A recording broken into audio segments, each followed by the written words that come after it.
De volta aos nossos estudos, estamos estudando a carta de Paulo a Tito, agora o capítulo 2. O que vamos aprender nesse capítulo? Bem, vamos aprender sobre alguns conselhos que o apóstolo Paulo vai dar a diversas classes de pessoas, idosos, jovens, servos, senhores, o procedimento na vida prática, na vida comum.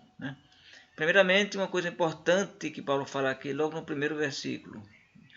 Tu, porém, fala o que convém à sã doutrina. O que quer dizer isso?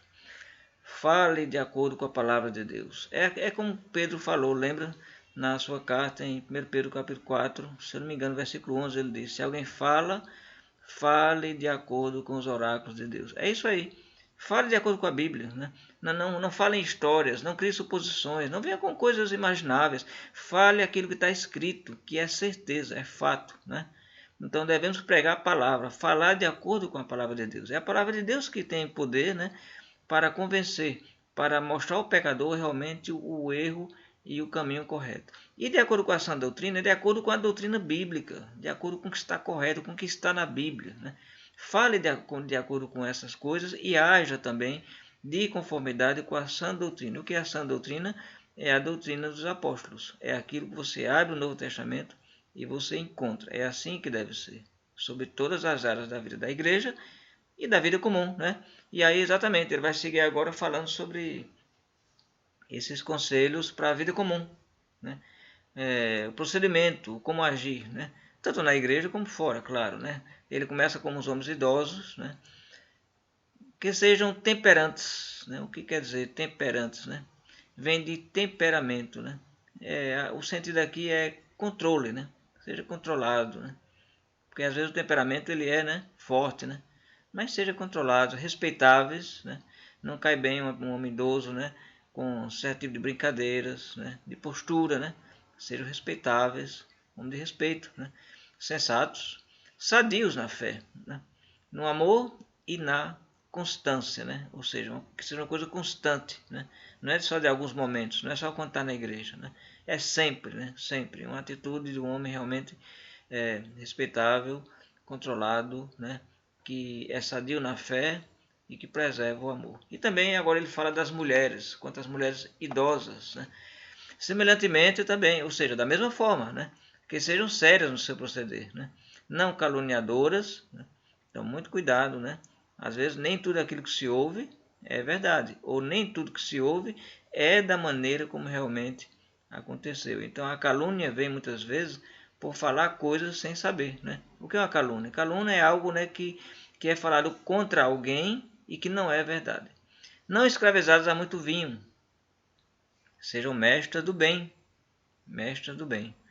a fim de instruírem as jovens recém-casadas, a amarem ao marido e aos seus filhos. Então, a mulher mais velha, ela vai ter poder para instruir as jovens que casaram recentemente como é o proceder. Elas passaram por aquilo, elas têm experiência, vão poder instruir essas mulheres como deve ser o procedimento dela com o marido e com os filhos, a serem sensatas, honestas, boas donas de casa, bondosas, sujeitas ao marido, para que a palavra de Deus não seja difamada. Um ponto que chama a atenção aqui é que sempre que fala da mulher em relação à casa, à família, aos filhos, hoje nós vivemos numa época onde o feminismo aí, criou uma ideia para a mulher de que a mulher ser dona do lar, de filho, é uma coisa errada, é uma coisa do passado, é uma coisa antiquada, é uma coisa que não compete. A mulher tem que ganhar seu espaço, tem que batalhar, tem que lutar, tem que estar à frente. Então, criaram uma imagem hoje que faz a mulher achar que ela ser uma mãe,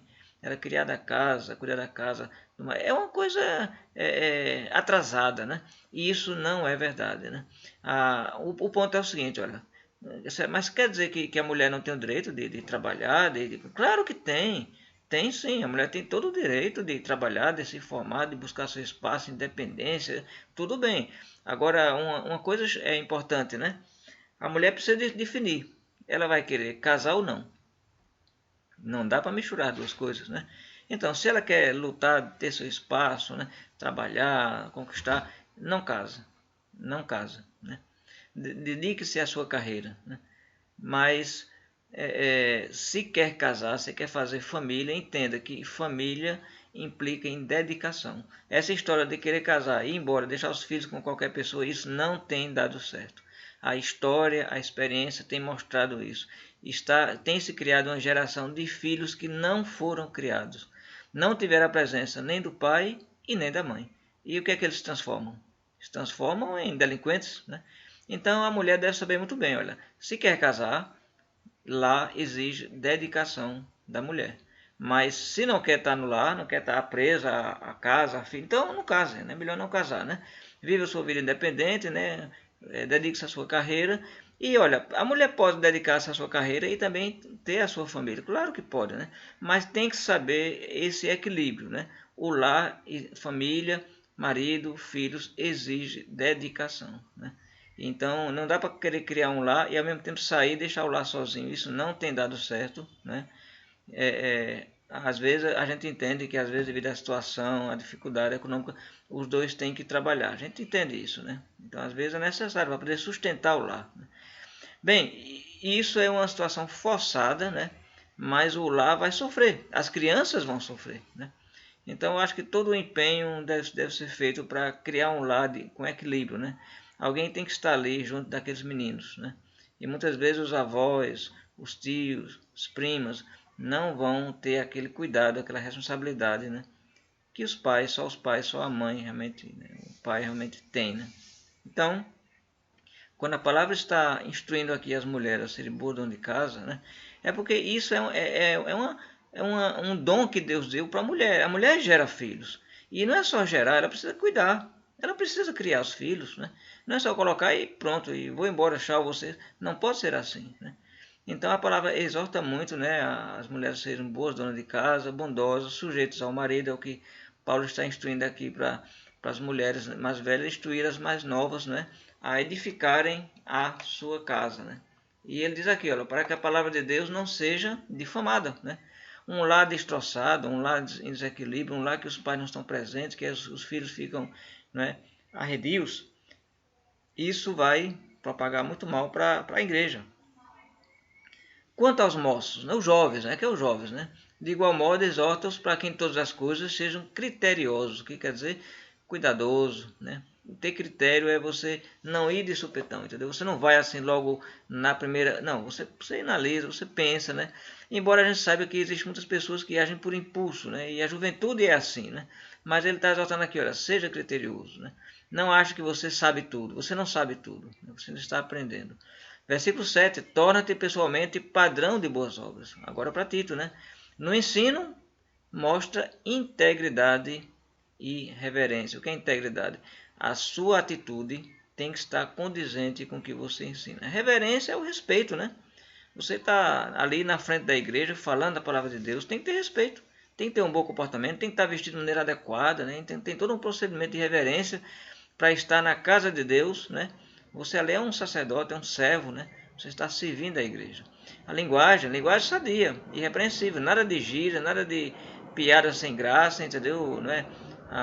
Algumas coisas que não condizem bem com aquela mensagem, com aquela pregação, para que o adversário seja envergonhado, não tendo indignidade nenhuma que dizer ao vosso respeito. Então é isso aí, né?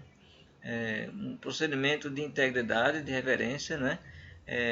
Vai fazer com que aquela pessoa, o adversário, certo, não tenha o que dizer de você. Ao contrário, né? Vai ter respeito pela sua atitude. Quanto aos servos, mais uma vez, né, lembra Timóteo, ele volta aqui, né, servos e senhores, né, a relação que havia, né, havia cristãos que eram servos, havia cristãos que eram senhores, né. Essa é a relação de vida no Império Romano, certo? E tinha que ter um comportamento adequado entre ambos, né. Aqui ele vai falar dos servos. Sejam obedientes ao seu senhor. Você agora, bom, tem que ser obediente, mas agora você é um cristão. Então seja obediente em tudo, dando-lhe motivo de satisfação. Não sejam respondões, né? Não furtem, pelo contrário, deem prova de toda fidelidade, a fim de ornarem em todas as coisas a doutrina de Deus nosso Salvador. Então, aqui, como é que a gente aplica isso hoje? Bom, você é funcionário, você trabalha em uma empresa, né? Então respeite seu patrão na presença e na ausência, nada de respostas, né?